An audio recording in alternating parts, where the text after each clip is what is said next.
কাছে হাজির আমার নবীজির হুজরা মোবারকে গিয়ে বলছে ইয়া রাসূলুল্লাহ ওগো নবীজি আপনার একজন আশিক এসেছে। নবী গো আপনার একজন আশিক এসেছে। নবী আমার টুকরো টুকরো করে ঘর থেকে বাড়ি বাইরে যখন আসলো, আসার পরে বাবা বেলালের শরীরে রক্তর বন্যা বইতেছে। আবু বকর সিদ্দিক বলছে নবী গো ওগো দয়ার নবীজি তবে শুনুন, ইনি কি আপনি কি বুঝতে পাচ্ছেন?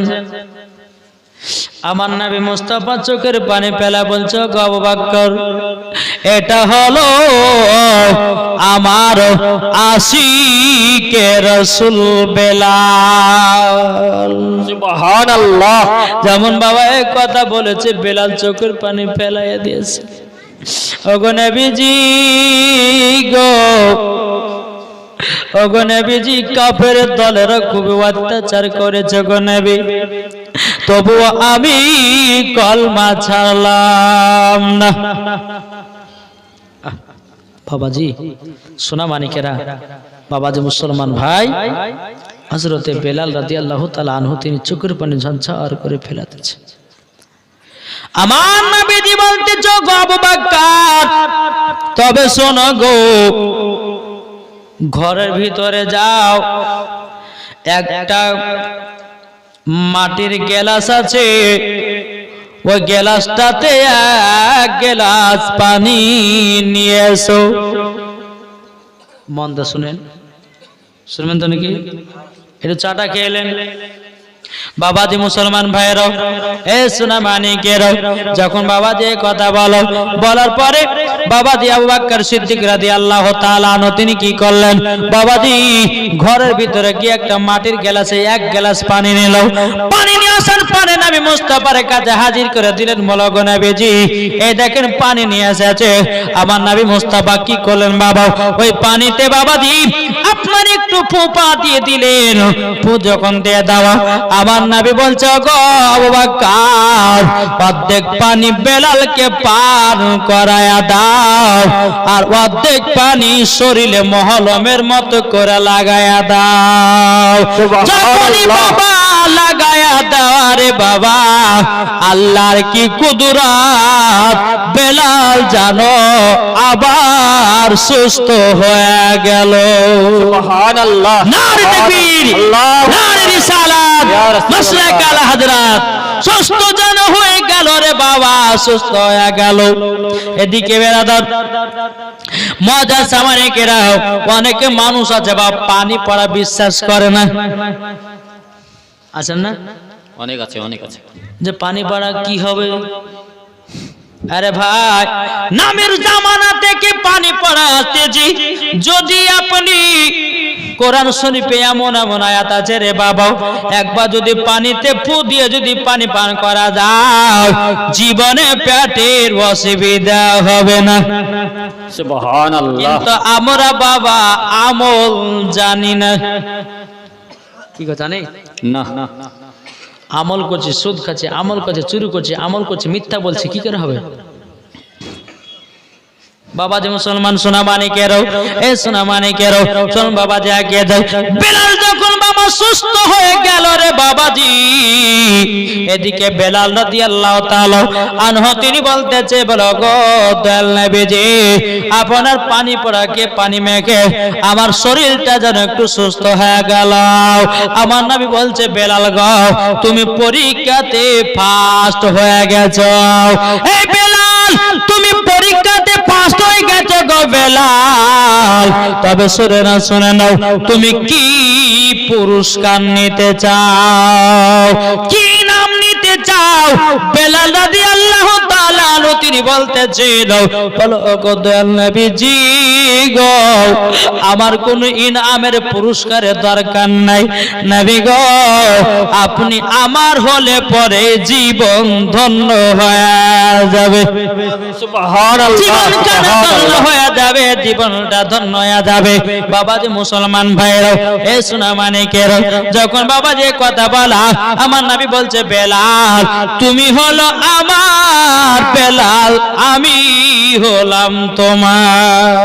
সুবহানাল্লাহ। বেলাল চিন্তা করো না, তবুও বলো তুমি কি পুরস্কার নিতে চাও, কি ইনাম নিতে চাও? বেলাল বলছে, হুজুর গো আমি কোন ইনাম পুরস্কার নিতে চাই না। বাবা যে আরেকবার বাবা বলতেছে, এই বেলাল তোমাকে নিতেই হবে, বলো বলো কি ইনাম পুরস্কার নিতে চাও?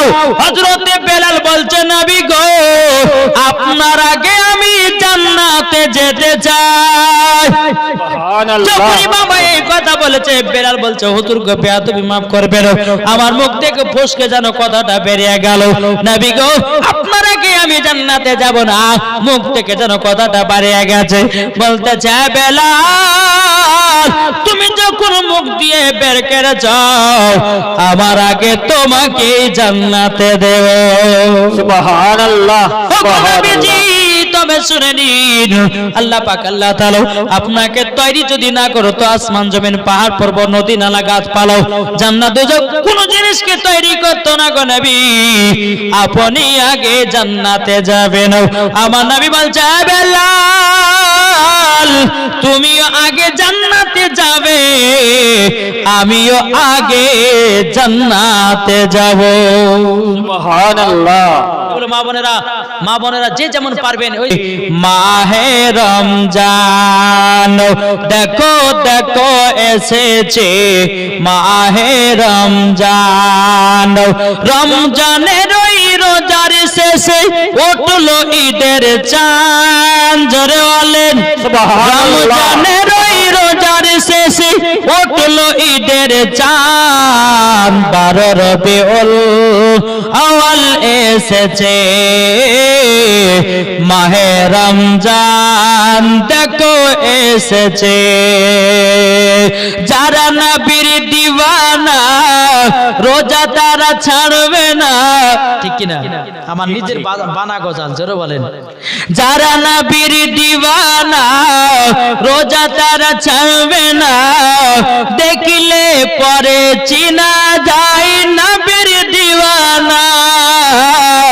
যারা নবীর দিওয়ানা দুরূদ পড়া বন্ধ করবে না, দেখলে চিনা যায় নবীর দিওয়ানা। যাবে সে চলে ওগো সোনার মদিনা, মদিনাতে গিয়ে আমরা সালাম জানাই, মাহে রমজান দেখো এসেছে, মাহে রমজান দেখো এসেছে। যারা নবীর দিওয়ানা নামাজ তারা ছাড়বে না, জোর হবে না? সুবহানাল্লাহ। যারা নবীর দিওয়ানা নামাজ কাজা করবে না, দেখলে পরে চিনা যায় নবীর দিওয়ানা।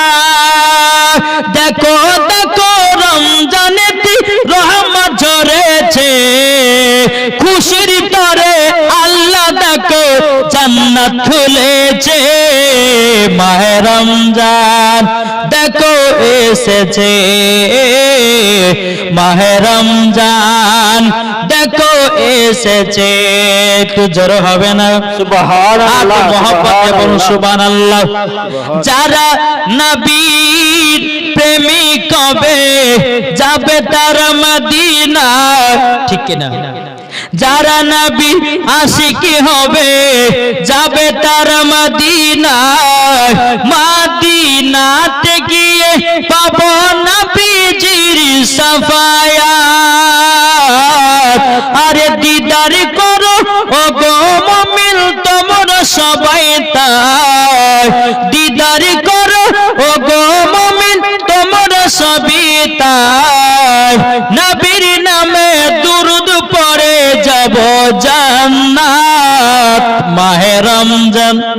দেখো এসেছে মাহে রমজান, দেখো এসেছে, দেখো দেখো এসেছে মাহে রমজান। আর একজন ভাই দিয়েছে 200 টাকা, দেখো দেখো এসেছে মাহে রমজান। রমজানের ওই রোজার শেষে উঠলো ঈদের চাঁদ, রমজানের ওই রোজার শেষে উঠলো ঈদের চাঁদ। দেখো দেখো মাহে রমজান এসেছে। জোরে বললেন সুবহানাল্লাহ সুবহানাল্লাহ। আজকে লাস্ট বেলাতে বাবাজি সোনা মানিক ভোজপুরিতে, তামিলিতে, ইংলিশে, উর্দুতে 4 ভাষাতে নাত পড়বো এখন না, তবে লাস্টে বেলাতে মানে কি বলছেন জি বাবাজি সোনা মানিকেরা। যাই হোক, আমি যতগুলি নাত ইনশাল্লাহ পড়ি বেরাদার, আর আপনারা যদি বলে যে হুজুর আরে সুবহানাল্লাহ মায়েরা তো অনেক দিয়েছে গো, হ্যাঁ সুবহানাল্লাহ সুবহানাল্লাহ, হ্যাঁ মুখ খোলাতে কাজে দিয়েছে আল্লাহ। মায়েদেরকে মা ফাতেমার মতো নারী বানায়া নিও, নাকি বলছেন? যাই বাবা যে মুসলমান ভাইরাও, এই সোনা মানিকেরা, ও মা কালা সূর্যের মা রাতের বেলায় মা জাননীরা, ও গো মা জাননী আপনাদের জন্য আমি দোয়া করব গো মা। কালকে কিন্তু বাবা জালসা আছে, কোথায় জানেন? কলকাতা ভাঙড়ে। কথা বললাম 250 কিলোমিটার পথকে অতিক্রম করে কাল জালসায় যাব। জি একটু আমার জন্য আপনারা সকলে দোয়া করবেন, আমি যেন দিন ইসলামের যেন খিদমত করতে পারি, নাকি বলছেন? জি বাবা মুসলমান, কালকে ওই ভাঙড়ে গিয়ে গাহাবো যে মুর্শিদাবাদের মহিলাগুলোর কাছে একবার খোলাতেই বাবাজি 1 কেজি টাকা চলে গেছে গো। সুবহানাল্লাহ। তাহলে আরেকবার খুললে পরে আর 1 কেজি হবে নাকি? হ্যাঁ যথেষ্ট যথেষ্ট আলহামদুলিল্লাহ। মায়েরা হয়তো মনে মনে গাছে হায় রে হায়, যে পাপড় খাওয়ার টাকাটা রেখেছে মৌলবি সবই নিয়ে নিল। হ্যাঁ বাবাজি মুসলমান ভাইরা, যাই হোক যাক, এই খাটা মাটা করে রেখে দেন, ওই আপনাদের ইমাম সাহেব গুনতে দেন, হ্যাঁ বাস চুপচুপ করে গুনো, নাহলে পরে কি করবে, এদিকে টাকা গুনছে, এদিকে লোকজন টাকার দিকে তাকাচ্ছে, আমার দিকে বাদ দিয়ে। বাবাজি মুসলমান সোনা মানিকের একবার দুর্বল আল্লাহুম্মা সাল্লি আলা সাইয়্যিদিনা মাওলানা মুহাম্মদ ওয়া আলা সাইয়্যিদিনা মাওলানা মুহাম্মদ সাল্লাল্লাহু আলাইহি ওয়াসাল্লাম। একজন মহিলা বাবা জালসা শোনা বাড়িতে গেছে, বাড়িতে যে স্বামীকে বলছে, মানে মৌলবীতে ওয়াজ করেছে যে স্ত্রী স্বামীর পায়ের তলা হলো স্ত্রীদের জান্নাত। তো মা এটা ধরেন একটু আধ পাগলি, 12টার সময় দেখে যে স্বামী গো মশারিটা কোলের মধ্যে এখানে কি হয়েছে, বোঝার বলেন না, জালসা শুনতে গেছিলাম, মৌলবী সাহেব বলেছে স্বামীর পায়ের তলে জান্নাত, আজ কোদল দিয়ে খুঁড়ে দেখবো কত দূরে জান্নাত আছে। আচ্ছা বলো উনাকে জান্নাত পাবে? যে স্বামীর সেবা করতে হবে আর স্বামীদেরকে বিবির সেবা করতে হবে। বাবাজি মুসলমান ভাইরাও, চল মা জননী, ও মা খালা সুরেজের মারাতের বেলায় আমি আপনাদেরকে বললাম লাস্টে বেলাতে ভোজপুরিতে, তামিলিতে, ইংলিশে, পাঞ্জাবিতে আর সাঁওতালি ভাষাতে, উর্দুতে 4-5টা ভাষাতে গজাল বলবো। যিনারা লাস্ট পর্যন্ত থাকবেন তারাই শুনতে পাবেন, নাকি বলছে? আর এই নাতগুলো সম্পূর্ণ পাওয়ার জন্য আমি লাস্টে বেলাতে বলে দেবো যে আপনারা কিভাবে ইউটিউবের মধ্যে পাবেন। আমি একটু করে টিলার দিব, তবে এখন না, লাস্টে বেলাতে আমি মায়েদেরকে বলবো, মা বোনেরা এবং স্বামী স্ত্রীর মধ্যে যদি ভালোবাসা মহাব্বত যদি তৈরি করতে চান, তো আমি মায়েদেরকে বলবো একটা কোরআন শরীফের আয়াত আছে, ওই কোরআন শরীফের আয়াত যদি আপনি 21 দিন যদি আমল করতে পারেন, তো আমি মায়েদেরকে বলবো মা তোমার প্রতি তোমার স্বামী পাগল দিবানা হয়ে যাবে। জি এটা মায়েদের জন্য শুধু বলবো, নাইলে পরে এখন যদি বলি তো বেটা চালা করবে এবং প্লাস স্বামী স্ত্রী যদি একই সঙ্গে কত ঠোকমাক লেগে যাবে না, কি গো লাগবে কি লাগবে না? তো মহিলাদেরকে বলবো যে মহিলাদের স্বামীরা ভালোবাসে না, আর যে স্বামীর যে যুবকদের স্ত্রীরা ভালোবাসে না, দেখবেন অনেক যুবক আছে বাবা বিবিকে ভালোবাসে, কিন্তু ওর বিবি কিন্তু আর একজনের সঙ্গে পরকিয়া করে। তাদেরকে বলবো তাকে বসে রাখার জন্য একটা কোরআন শরীফের আয়াত আছে, ওই আয়াতটা আপনি 5 ওয়াক্ত নামাজের ভিতরে 21 দিন আমল করবেন, দেখবেন আপনার স্ত্রী আপনাকে জীবনে ছেড়ে যাবে না, আপনার স্ত্রী আপনার কথা মতো বসবে, উঠবে, চলবে। জোরে বলেন সুবহানাল্লাহ। ও মা কালা, আপনারা যদি করতে পারেন আপনার স্বামী আপনার কথা মতো চলবে, আপনার কথা শুনবে। জোরে বলেন বাবাজি। যাই হোক, হযরতে বেলাল রাদিয়াল্লাহু তাআলা আনহু তিনাকে নবীর আগে জান্নাতে যাবে কে? বেলাল।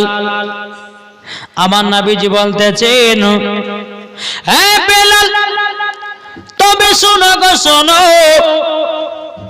আমার আগে তোমাকে জান্নাতে জায়গা দেব।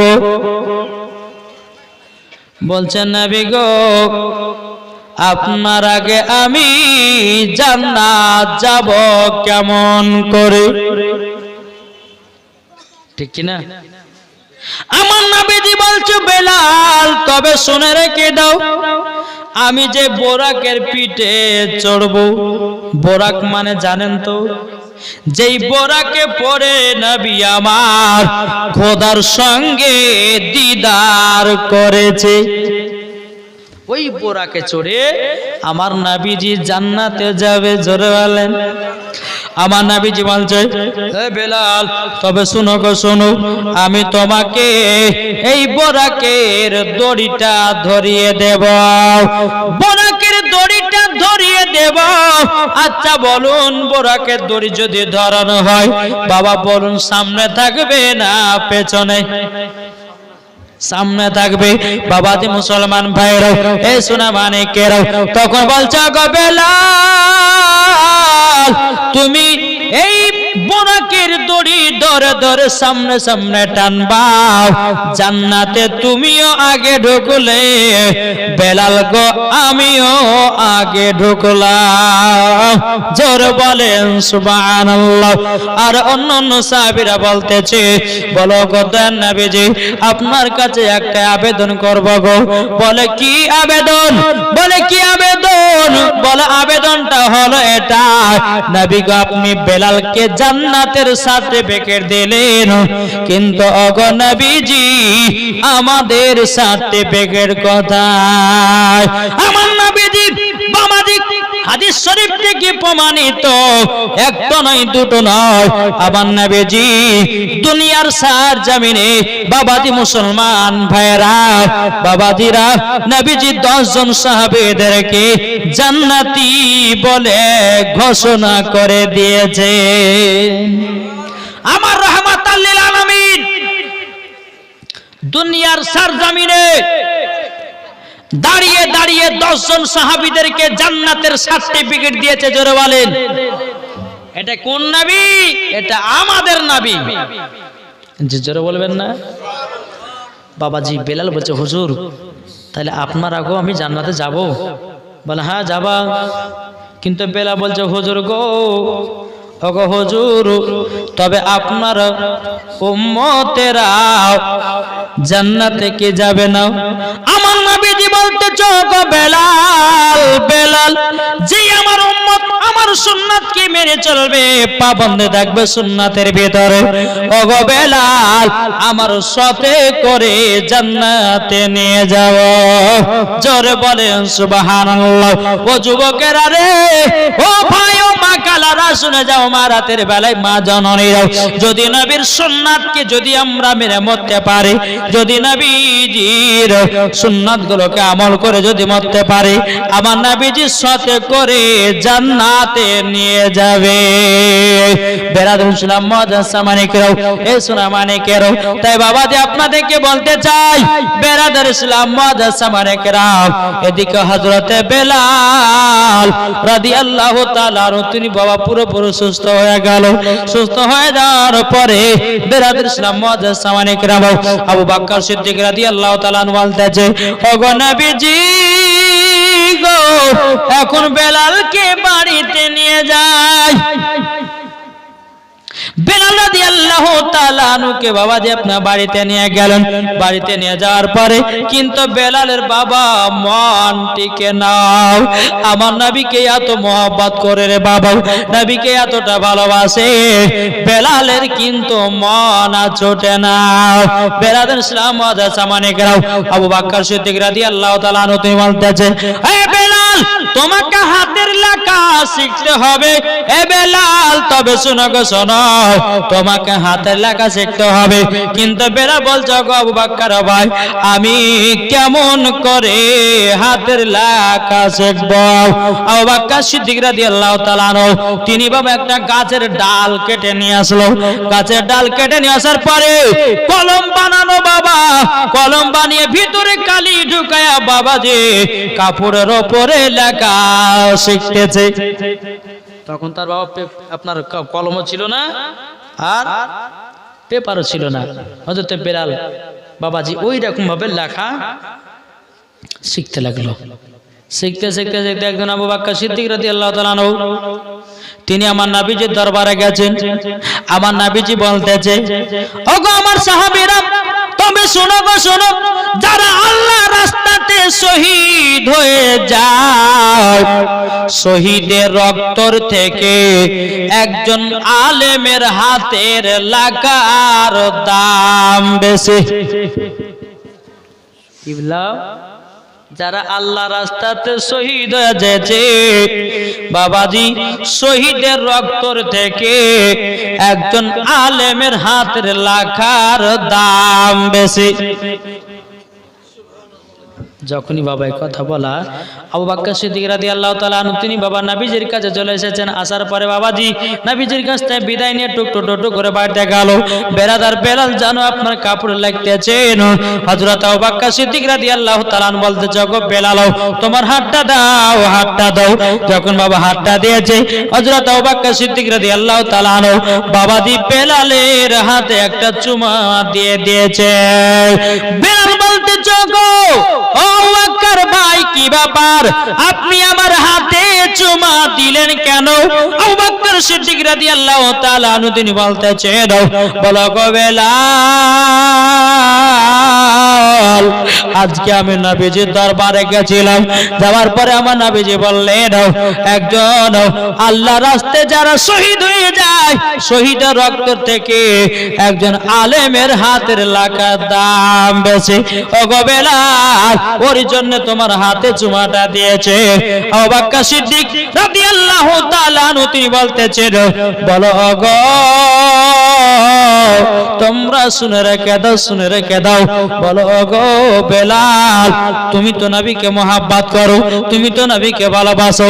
এ বেলাল আমি তোমাকে টাকা দিয়ে কিনে নিয়েছি, এ বেলাল আমি তোমাকে গোলাম থেকে আজাদ করে দিলাম, তুমি আমার কাছেও থাকতে পারো, এমন কি নবীজির কাছেও থাকতে পারো। জোরে বলেন সুবহানাল্লাহ।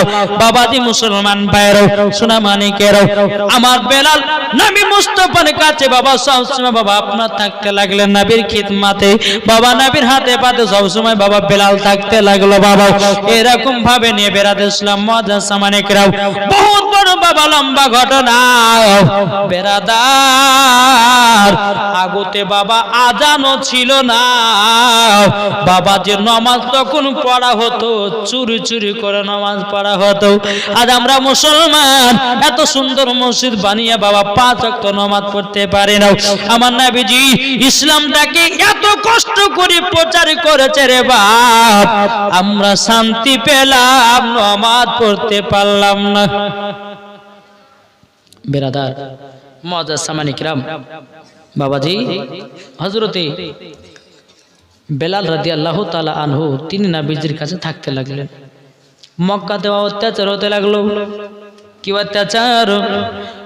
আবু জাহেলের দলেরা কাফেরের দলেরা বাবা তারা যেন আপনার নবীর সাহাবীদেরকে যেখানে পায় বাবা মারধর করে, যেখানে পায় সেখানে মারধর করে। এইরকম ভাবে সাহাবীদেরকে রাস্তায় দেখলে অপমান করে। সমস্ত সাহাবীরা নবীর কাছে গিয়ে বলছে, ইয়া রাসূলুল্লাহ, ইয়া হাবিবাল্লাহ, নবী গো, ওগো নবীজি, আবু জাহেলের দলেরা আমাদেরকে কষ্ট দিতেছে, আমাদেরকে গালিগালাজ করতেছে। ওগো নবীজি, আমরা আর মক্কায় থাকবো না।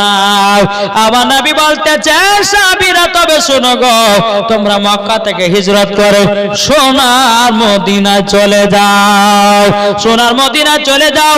তখন বাবা আমার নবীজি হযরতে বেলালকে বলল, হযরতে জুবাইরকে বলল, হযরতে তালহাকে বলল, কয়েকজন সাহাবীদেরকে বাবা মক্কা থেকে হিজরত করে সোনার মদিনাতে পাঠাইয়া দিল রে বাবা, সোনার মদিনাতে পাঠা দিল। আমার নবী বলছে, বলে বেলাল তোমরা যাও, আমরা জানো আসতেছে। বেরাদুল ইসলাম মুআদ্দাস সামানে কিরাও, ওই জায়গাতে আবু বকর সিদ্দিক রাদিয়াল্লাহু তাআলা আনহু তিনি বাবা উপস্থিত ছিল। আবু বকরকে বলতেছে, হে আবু বকর, তোমাকে আর আমাকে একদিন মক্কা থেকে হিজরত করে সোনার মদিনায় যেতে হবে।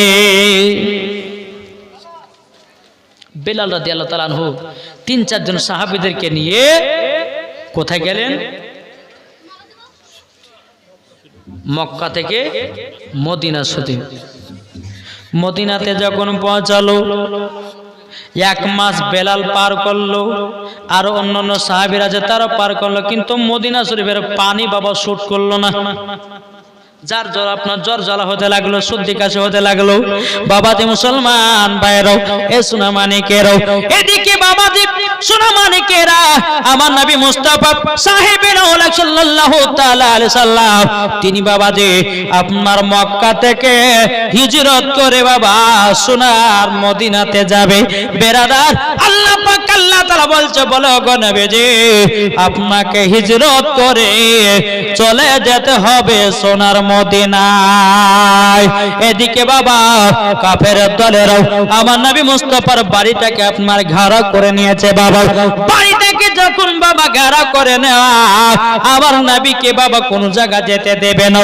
এদিকে বেরাদার, আমার নবীর সাথে আছে হযরতে আলী, জোরে বলেন সুবহানাল্লাহ। বাবাজি মুসলমান, আমার নবীজি কি করলেন দেখতেছে, নবীজির বাড়িটা চারিপাশে কাফেরের দলের আপনার ঘেরা করে নিয়েছে। নবীকে আমরা পালাতে দেব না, নবীকে আমরা দুনিয়া থেকে চিরে বিদায় করে দেব। বেরাদুল ইসলাম মুআদ্দাস সামানিকেরাও, নবী মুস্তাফা সাল্লাল্লাহু তাআলা আলাইহি সাল্লাম তিনি সূরা ইয়াসিনের মধ্যে একটা আয়াত বাবাজি এক মুঠ বালি নিল, সূরা ইয়াসিনের এক আয়াত পড়লো, ফু মারলো, একদিকে বাবা মাটি গলে ছেড়ে দিল। বাবা চতুর্দিকে কাফেরের চোখে চোখে পড়ে গেল, সব চোখ বন্ধ হয়ে গেল। ওই টাইমের মধ্যে আমার নবী বলছে, বালাগ আলী, তুমি আমার বিছানায় শুয়ে যাও। ওগো আলী, আমার কাছে যারা যারা আমানত রেখে গেছিল তাদের আমানত খুলে দিয়ে তুমিও চলে আসবে সোনার মদিনায়।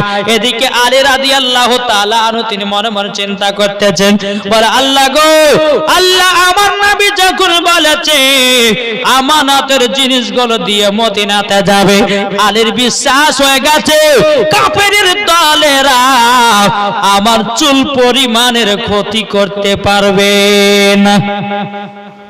হযরত আলী নবীর বিছানা শুয়ে আছে, আমার নবী মুস্তাফা ওই টাইমের মধ্যে বাবা যে বাড়ি থেকে বেরিয়ে হযরত আবু বকর সিদ্দিকের বাড়িতে হাজির। জোরে বলেন। আবু বকর সিদ্দিক রাদিয়াল্লাহু তাআলা আনহুর বাবা দরওয়াজার কাছে যখন বাবা হাজির হয়ে গেল, হাজির হয়ে যাব, যেমনই বাবাজি আমার নবী মুস্তাফা আবু বলে ডেকেছে, অমনি বাবা আবু বকর সিদ্দিক রাদিয়াল্লাহু তাআলা আনহু তিনি সঙ্গে সঙ্গে দরওয়াজা খুলে দিয়েছে। এখন গভীর রাত্রে যদি কারো বাড়িতে গিয়ে বলে যায়, আব্দুর রহমান, এই আব্দুর রহমান, তাড়াতাড়ি উঠবে? জি, আমার নবী যে গভীর রাত্রিতে গেছে, কিন্তু বাবাজি বেলা আবু বকর সিদ্দিক তিনি গেটের কাছে যেন দাঁড়িয়ে ছিল। জোরে বলেন। তাই বাবা বুখারী শরীফের হাদিস, মুসলিম শরীফের মধ্যে হাদিস, যে আবু বকর সিদ্দিক আমার নবী মুস্তাফার প্রতি কিয়াম করেছে। সুবহানাল্লাহ সুবহানাল্লাহ। কি করেছে? কি করেছে?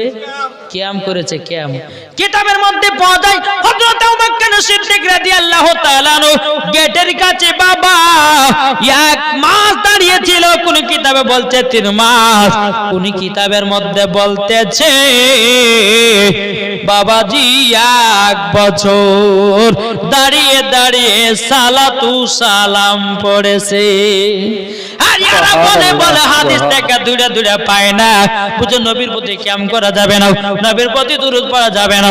আসল বাবা তারা পড়ে নাই, আসলে তারা হাদিস খুঁজে খুঁজে পায় নাই।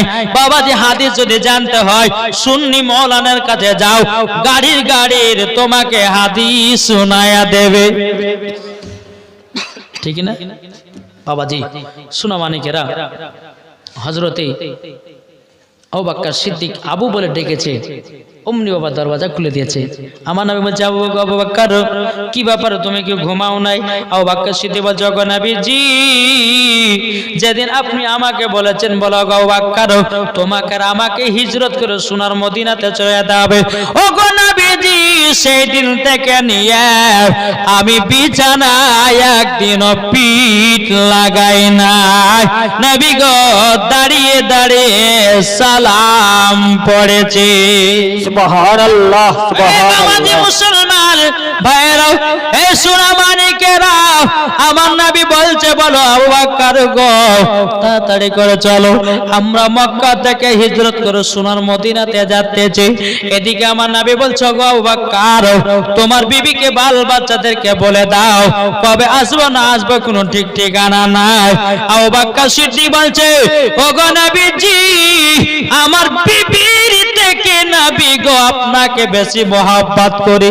নবী গো আপনাকে যদি দাঁড়িয়ে রাখা হয় আমার বড় বেয়াদবি হয়ে যাবে। আমার বিবি বাচ্চা কি করছে না করছে আল্লাহ দেখবে। চলুন গো নবী, আমার নবী মুস্তাফা সাহেবের আওলাদ সাল্লাল্লাহু তাআলা আলাইহি সাল্লাম, তিনি জানো বাবাজি আবু বকর সিদ্দিককে নিয়ে বাবা চলতে লাগলো। চলতে চলতে চলতে চলতে বাবাজি এদিকে কাফেরের দলেরা বাবা আপনার নবীকে খোঁজ করতে লাগলো। কোথায় গেল, কোথায় গেল নবী, কোথায় পালিয়ে গেল, কোথায় চলে গেল? বেরাদুল ইসলাম মাদ্রাসা মানে গেল। কিন্তু আমার নবী মুস্তাফা কাফেরের ভয়েতে মক্কা থেকে হিজরত করে যায়নি রে বাবা, আল্লাহর হুকুমে আমার নবীজি মক্কা থেকে হিজরত করে সোনার মদিনায় যাচ্ছে। এখন আবার কিছু কিছু বক্তা বলে যে নবীজি কাফের অত্যাচারে মুস্তাফা মক্কা থেকে হিজরত করে মদিনা পালিয়ে গেছে। জোরে কর নাউজুবিল্লাহ। আমার নবী মুস্তাফা কাফেরদের অত্যাচারে যায় নাই, আমার নবী মুস্তাফা আল্লাহর হুকুমে মক্কা থেকে হিজরত করে সোনার মদিনায় গেছে। সুবহানাল্লাহ। কিন্তু এদিকে কাফের দলেরা কিন্তু নবীকে মারার জন্য ধরে বেড়াচ্ছে। তো যাই হোক বাবা, যে মুসলমান চলুন, তো আমার নবী মুস্তাফা আবু বকর সিদ্দিককে নিয়ে চলতে লাগলেন। এদিকে কাফের দলেরাও নবীকে মারবার জন্য বাবা যেন ধরে বেড়াতেছে। গেল কোথায়, গেল কোথায়? এদিকে আমার নবী মুস্তাফা আবু বকর সিদ্দিককে নিয়ে একটা গর্তের ভিতরে আরাম করার জন্য প্রবেশ করেছে। এদিকে কাফের দলেরা নবীকে আপনার তালাশ করতেছে, কোথায় গেল? কিন্তু বাবাজি আমার নবী মুস্তাফা যখন বাবা ওই কুয়ার ভিতরে আছে, আর কবিতর মাকড়সা বাবাজি ওই কুয়ার গর্তর উপরে মাকড়সাতে জাল পেড়ে দিয়েছে, আর কবুতরে বাবাজি ডিম পেড়ে দিয়েছে। জোরে বলেন সুবহানাল্লাহ সুবহানাল্লাহ। যেন বুঝতে না পারে যে এই কুয়ার ভিতরে নবী মুস্তাফা আরাম করছে। কাফের দলেরা বাবাজি আয়সা দেখছে, গেল কোথায়, গেল কোথায়, হাগো এর ভিতরে জানি তো। আবার একজন বলছে যে যদিও যায় তাহলে পরে তো এগুলো মাকড়সা গেল জালগুলো থাকবে না। কেউ বলছে যে কবিতর ডিমগুলো তো থাকবে না, কবিতর বাচ্চাগুলো তো থাকবে না, সবই তো পড়ে যাবে। তার নিশ্চয়ই এই কুয়ার ভিতরে যায়নি, কিন্তু ওই কুয়ার ভিতরে নবী আমার আরাম করতেছে। বেরাদুল ইসলাম মুআজ্জাজ সামানিকরাও, যখন বাবা এই কাফের দলেরা কোনো মতে যখন বাবা পেল না, বাবাজি আবু বকর সিদ্দিক রাদিয়াল্লাহু তাআলা আনহু, বাবাজি আমার নবী মুস্তাফা জানো আবু বকর সিদ্দিকের উরুর উপর মাথা রেখে দিয়া আমার নবীজি আরাম করতেছে। জোরে বলেন সুবহানাল্লাহ। বেরাদুল ইসলাম মুআজ্জাজ সামানিকরাও, এই সূরা মানিকেরাও, যখন বাবা আরাম বিশ্রাম করো, কিন্তু ওই গর্তের ভিতরে বাবা অনেকগুলো আপনার ফোঁটা ছিল, ছিদ্র ছিল। বেরাদার হযরত আবু বকর সিদ্দিক রাদিয়াল্লাহু তাআলা আনহুর কাছে বাবাজি একটা কাপড় চাদর ছিল, চাদরটা কি বাবা ছিঁড়ে ছিঁড়ে ছিঁড়ে ছিঁড়ে যেন ফুটোগুলো আপনার বন্ধ করে দিল। ফুটোগুলো বন্ধ করতে গিয়ে কিন্তু একটা ফুটো বন্ধ করার জন্য বাবাজি কিছু যেন পাওয়া গেল না। হযরত